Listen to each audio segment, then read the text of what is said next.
Good day, Miss. Today I'm going to talk to you about my English portfolio, which is a SWOT analysis of my learning process during the semester. Strength. I would say that I'm a very optimistic person when it comes to English, so it's really natural for me to perform at English because I love it. I like to read English, I like to speak English, I like to write in English. So, in a way, that makes things a lot easier. And also, one of the main strengths that I have is that I'm surrounded by people who want the best for me, that being my classmates, my teachers, my superiors. They always look the bright side and always tell you things that you don't know about yourself. That certainly makes things easier, especially when you're feeling depressed or down. That's really something.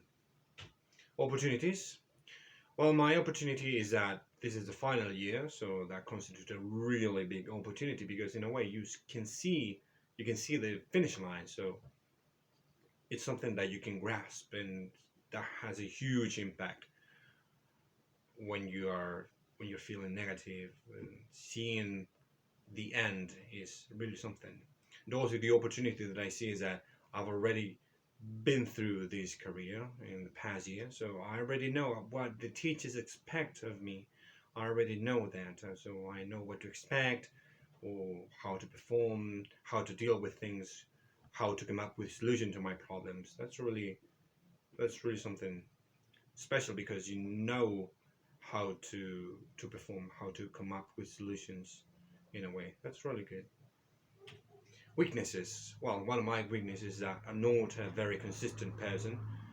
In fact, it's really hard for me to come up with a plan or to follow a routine or to follow or come up or write in a schedule and follow it, or because I'm always missing assignments and deadlines. And that's really something because people, I mean, teachers always ask themselves, what's wrong with Lucas and what's going on here? And that's because I'm somehow irresponsible. I get distracted a lot, partly because I have to work, partly because I have to be a father, partly because I have to study. So it's really hard for me to have enough time to perform at the highest level, and that's really a weakness. The threats, well, the threats is that there's always the threat that you might end up failing the semester because of the weaknesses that I have. And I mean it seriously.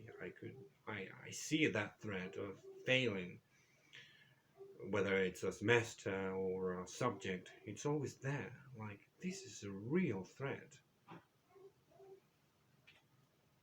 One of the things that I've come to understand and that I've been able to see is that when you talk to other people, they'll tell you things that you don't know about yourself.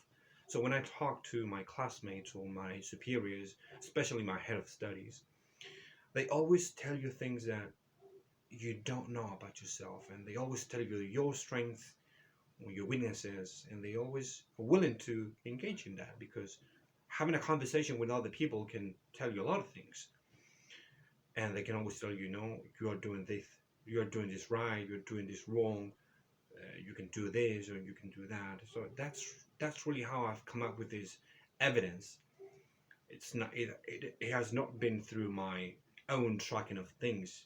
Instead, has been mainly because of the conversations that I engage with the people that surrounds me at the university.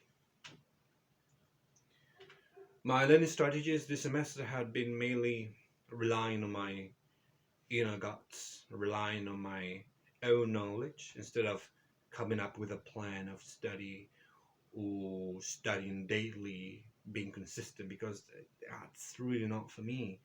I hardly ever have time to sit down and focus on something because I'm always distracted by things.